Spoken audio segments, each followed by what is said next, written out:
తన ప్రాణాలే నీవని హర్మేచగా తన మనసంత నీదని అర్థేచగా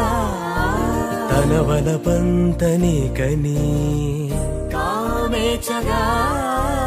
అవధులు లేని ప్రేమకై మోక్షేచగా మూడు ముళ్ళతో 7 అడుగుల అగ్ని సాక్షిగా